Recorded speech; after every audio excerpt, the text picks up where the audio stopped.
Hello everyone, welcome to week 6 of online learning. Last week we did arithmetic sequences, and this week we are going to do geometric sequences. So we're going to be identifying if it is a geometric sequence and then writing it in two different kinds of formulas, just like we did last week, the recursive and explicit formula. We are first going to start by identifying what a geometric sequence is. So arithmetic last week was when you either added or subtracted a same number over and over again. And this time, a geometric sequence, the ratio between consecutive terms is consistent, which means you either multiply the same number over and over or divide by the same number over and over. So what we're going to do to identify if they are geometric sequences or not is you are going to take the previous number, -6, and then we're going to divide it by -1. So -6 divided by 1 equals -6. And then we're going to take 36 and divide it by -6. Also equals -6. And so you continually go through and do that for your whole pattern. And as long as you always get the same number, then it is, yes, a geometric sequence. And our ratio is whatever this number is when you divide them. So in this case, our ratio is going to be -6. All right, so let's move on to the next one. So we're going to take the number and divide it by the previous. So 4 divided by 2 equals 2. We're going to do 6 divided by 4. And this equals 1.5. So these two numbers, or the ratios, are not the same. So this is a big fat no. This one is not a geometric sequence. We have one more that we're going to look at. This last one. So we have to do this 1/4 divided by the previous one, which is 1/2. So 1/4 divided by 1/2 equals 1/2. We're going to do 1/8 divided by 1/4, which also equals 1/2. And if you continually keep going, you will always get 1/2. So this is a yes. And our R value, or our ratio, in this case is 1/2. So you just divide the two terms to see if you get a consistent ratio between them. That's how you identify if it's a geometric sequence or not. Now we're going to do a little review of different notation that we learned last week, but that is going to be critical for us to remember as we go in this week. So we are first going to look R. R is our common ratio. And that is what we just solved for all above. The common ratio is when you divide the two numbers, the ratio between them. The next thing we're going to look at is A sub 1. And I said last week that the letter A always refers to the word term. So this is term 1, or first term. So A sub 1 is always your first term. So A sub n is going to be your nth term. So whatever number is right here, it's that term, because A is term. So an is your nth term. That would be like if I wanted the 14th term, this would be A14, so the 14th term. And then we're going to do one more. We're going to do A sub n minus 1. All right, and A n minus 1 is going to be known as our previous term. So whatever the term was before the one that we're looking at. So with this little reminder, we're going to look at the next two formulas. They hopefully sound a little familiar from last week, hopefully. If not, we're going to give you a little refresher right now. So the first one we're going to look at is recursive formula. So A sub n equals A sub n minus 1 times R. So it's our previous term times our ratio. where a sub n, or our first term, is given. And so this formula is best used for first few terms. All right, so for the first few terms, these are probably the best formula to use. So if it's like, give me the first 5 terms, you're going to want to use the recursive formula. And if we look at the explicit formula, we have a sub n equals a sub 1, so our first term, times the ratio raised to the n minus 1 power. Now this formula is best used to find a specific term. So if I asked for the 100th term or the 43rd term or whatever number term I'm throwing out there, this would definitely be the best one. You wouldn't want to have to make 43 lines and figure everyone out. That would just be kind of a pain in the tush. All right, so now what we're going to do is we are going to take both of these formulas and we're going to write explicit and recursive formulas for whatever they give us here, and then we're going to generate the first 5 terms. So if we look at number 4 first, it says A1 is 100 and R is 2. We're going to start with the recursive formula. All right, the recursive formula. That is a V. I just kind of swooped it into the E. All right, so we have a sub n equals a sub n minus 1 times R. And with what they gave us, we have a sub 1, which is neither of the 2 pieces they gave us, but they did give us R. So all we have to do is just take our R and plug it in. So our recursive formula is a sub n equals a sub n minus 1 times 2. And that is your final answer for your recursive formula. Now, for the explicit formula, all right, the formula is given right up here, which is a sub n equals a sub 1 times R to the n minus 1 power. So we are not given a sub n, so we just rewrite that. A sub 1, they told us, was 100, so we plug that in, times R, which they told us was 2. And we still don't know what n is, so we're just going to leave it as n minus 1.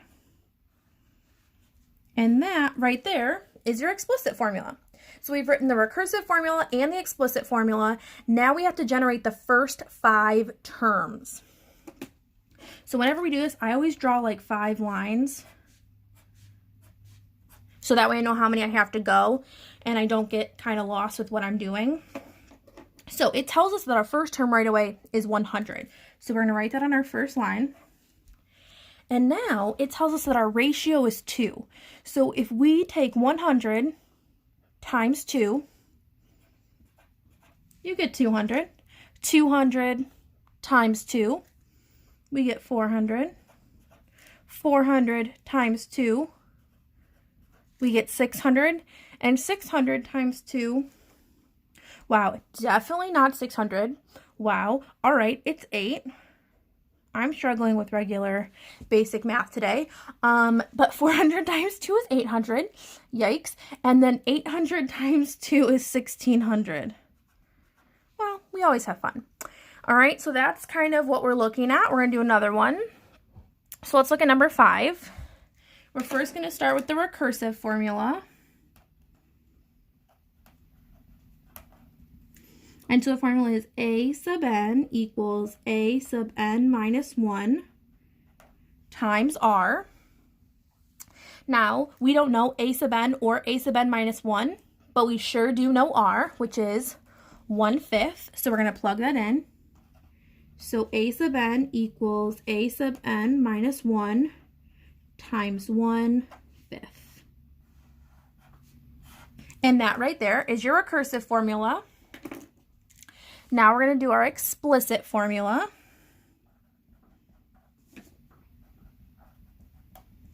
And so that formula is a sub n equals a sub 1 times r to the n minus 1 power. We don't know what a sub n is, so we just rewrite it. They tell us that our a sub 1 in this case is 25. Our r value is 1/5. And we still don't know n, so we just rewrite n minus 1. And that right there is your explicit formula. Now we have to generate the first 5 terms. All right, so we have our 5 lines written. It tells us that a sub 1 is 25. So we write that on the first line. Now we're going to do 25 times 1/5, which gives you 5. We're going to do 5 times 1/5, which is 1. 1 times 1/5 is 1/5. And 1/5 times 1/5 is 1/25. So we have a recursive formula, our explicit formula, and our first 5 terms. We're going to do this one more time. So for number 6, it gives us A1 and R again. So we're going to start with our recursive formula. And so that is A sub n equals a sub n minus 1 times r. Our r value is -2, so we plug that in. So we have a sub n equals a sub n minus 1 times -2. That's our final answer for our recursive formula. Now we need to do our explicit formula. And our explicit formula is a sub n equals a sub 1 times r to the n minus 1. They give us our a sub 1. So we plug that in. 8 times our r value is -2. And we still don't know our n, so we just rewrite n minus 1. And so then this is our final answer for our explicit formula. And we have to generate our first 5 terms. So it tells us that our A1 is 8, so we plug that in. So now we're going to do 8 times -2, -16. -16 times -2 is positive 32. 32 times -2, -64, and -64 times -2 is 128.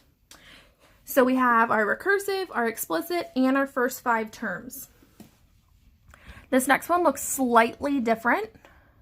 So if you notice, it gives us the first 3 terms, but not the next 2. So we have to identify the kind of pieces that we need. So in doing this, we have to figure out what our A1 is and what our R value is, or our ratio. So A1, our term first.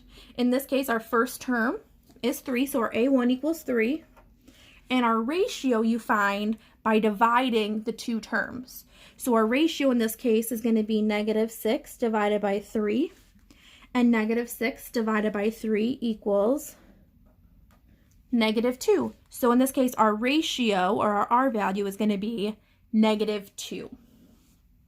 So we're going to find the recursive formula, explicit, and then plug in numbers for these last 2 right here. So for our recursive formula, we have a sub n equals a sub n minus 1 times r. We found our r value to be -2. So our final answer recursive formula is a sub n equals a sub n minus 1 times -2. So that's our final answer for our recursive formula.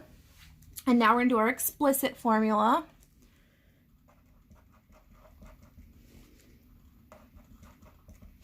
And so that formula is a sub n equals a sub 1 times r, n minus 1.